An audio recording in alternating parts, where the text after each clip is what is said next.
Hopper from Automotive Business Report and Queer for Cars, and David Boldt from TXGarage and Trail Week. Yeah, we've got a trail. Got a trail, good. And we're out on a trail today in Savannah, Georgia with the 2020 Toyota Corolla. And so far we've driven the XLE and we have driven the XSE. David, what do you think? Well, I'm impressed by the solidity of the car, the price points that they've announced, beginning at under $20,000, topping out at about $26,000, represent good value. And as we've both discovered, it's a very livable platform. This is a real 4-adult, 4-passenger car within a compact footprint. So as I said, I thought I was driving one of the older generation Camrys. It's that comfortable, it's that stable. The thing that I'm really impressed with is all the technology that is standard, especially the safety sense technology that Toyota has put into this vehicle. While blind spot assistance is what many people think is a safety thing, that is an option on this, but it has all of the pedestrian detection things. What about the interior? What do you think about the interior? I think the appointment, obviously at this price point, everything's going to be plastic, and I get that, but it can be cheap, brittle plastic, or it can be well executed. And in every trim level we've seen, it's very well executed. Yeah, it's very comfortable environment. So let's talk about the front end. You know, this catfish grill, which we saw in Lexus in the beginning, it's now coming down to Corolla. In my opinion, I like smiles, but I like them on people. I don't like them so much on grills. But it's an acquired taste, and I understand completely that there are a lot of people that like it. Again, with respect to a subjective viewpoint, I would prefer they do something else. But the fact that they've made more prominent faces to the Toyota lineup hasn't stopped them selling the Toyota vehicles. Yeah. And it looks a lot like a Camry. It's a little bit smaller than a Camry. The sheet metal itself, very well integrated. We noted the steeply raked windshield, which gives you a lot of landscape in front of the dash itself. And the camera here.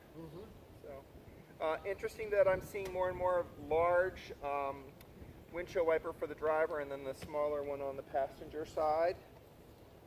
Mirrors are nicely integrated. Yes. Let's open up the hood and have a look underneath. You can find that hood latch right there. This is the hood latch that's still playing. And obviously, we, in the absence of finding the strut, we can just open up. Oh, there's the strut. There we go. This is the XLE, the luxury version, and it has a 1.8 correct engine, and the XSE comes in the 2.0. 2.0. Right. And the real news for Corolla is that they're bringing out a hybrid version, which is the first time they've had a hybrid variant in the Corolla nameplate in the U.S. That's correct. And one of the things they were saying, it's the same pretty much the same hybrid powertrain as we find in the Prius. Right, correct. In just a more conventional footprint. Right. And I think that's the thing. Most people think of the hybrids as sort of a granola, crunchy, square, sort of spaceship-looking vehicle.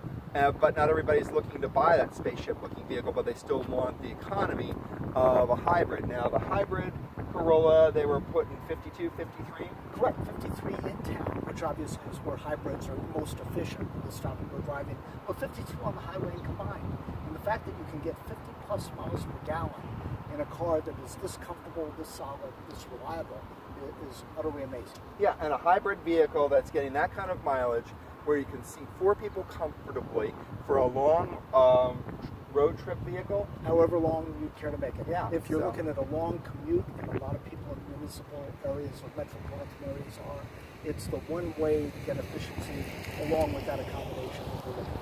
And I've got to say, after driving it for a morning, I wouldn't mind taking this on a road trip. No, it's a very, very nice vehicle. Whether you're driving it for errand running around town, or you want to go from DC to Iowa, you've got the opportunity to do that. In fact, for the presidential primaries, this would be the perfect time.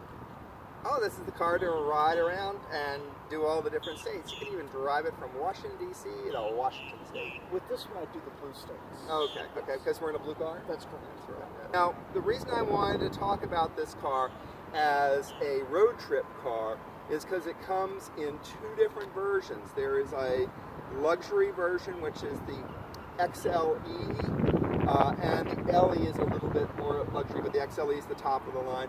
Then there's the SE Sport and then the XSE Sport. Both of those vehicles, the SE side is the sportier side. And we drove that this morning, and I gotta say, you can tell a difference. Right. The sport tune suspension, the SE and XSE are just that. They're a little more precise. I think by virtue of like the shock and spring tuning, as well as the more aggressive momentum. Those benefit from 18-inch diameter wheels and tires. These are 16-inch wheels and tires.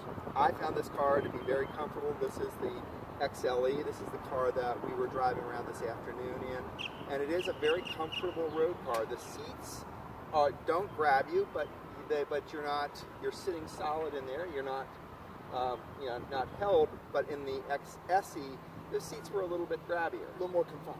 Yeah, which is a sportier feel. Right, if you like that true personal touch, the XSE is possibly the one to get. But if like most of us, you're simply getting in and going somewhere, you probably enjoy the accessibility that this represents. And we've had an opportunity to drive this vehicle, but we thought we'd show you the inside of it. The rear of the vehicle, as you had noticed earlier, that it has the fold-down split seats, which is great. The trunk space, even though it doesn't look like it's a lot of space on the outside, is enormous. Plenty of trunk space in there. Comfortable to put 2 full-size adults in the back, possibly a third, though it's not really set up that way. But you could slip somebody in if you were running on something. Yeah, for a lunch hour. For a lunch hour or something. The front 2 bucket seats, nice comfortable console, lots of technology. As many of you know, that I'm not a big fan of the pod or the pads that are hanging up out of the dashboard, but this one didn't bother me so much. It's got lots of information on it, and it's big and it's usable. Well, what did you think about the driving experience? Well, yeah, I think it's tight. As we mentioned earlier, the XLE doesn't have the precision of the sport-oriented XSE, but within the context of what I've always perceived to be Toyotas, which are fairly benign, albeit comfortable, this is less benign while still retaining that comfort level. Now, one of the things that we were talking about earlier in the car was, are we back to that 1970s era when Toyota is really stepping into the market and coming in, taking over some of the American brands? Now, we heard today that Toyota has no intention whatsoever of ditching the sedan market. Right. They are going to be gladly producing sedans, even if American manufacturers are not. What is your thought on that? Well, I was going to say the Chryslers, I think, were the first to abandon the sedan market, followed by GM and Ford. And the domestic automakers, for all intents and purposes, apparently can't make a business case for the sedan market anymore, or the hatchback market, and are devoting all of their efforts to crossovers and SUVs. I think that's short-sighted, and I appreciate the fact that Corolla, Honda, or Toyota, Honda, and some of the Korean manufacturers are staying in the four-door sedan. And it doesn't mean that Toyota doesn't have the SUVs and the crossovers and some of the bigger, I suppose, truck-based SUVs as well. But they really are putting a lot of energy into first the new Camry that came out, and now the Corolla. Very impressed with the fact that they are focusing on that sedan market. Yeah, I'm reminded of 45 years ago, and we've talked about this off camera. We had an OPEC crisis, and for all intents and purposes, the domestics weren't prepared to meet it. The Japanese were, and that's how they grew their presence in the U.S. 45 years later, we may be on the precipice of the same thing. Next time we have a fuel crisis, the Americans are going to be unprepared to meet it. Now, in the 1970s, we bought our first Toyota in 1970, and it was a Toyota Corona that we paid just under $2,000 for. The Corolla at the time was going for just under $1,800. But that car, which was a small car, 4-cylinder carbureted engine, got a whopping 20 miles to the gallon. Right. The efficiency is just about doubled. Of course, the price point has gone up by a factor of 10, but the efficiency is doubled. Yeah, but still, for $25,000, you're getting a basically full luxury line 4-door sedan that's comfortable to drive.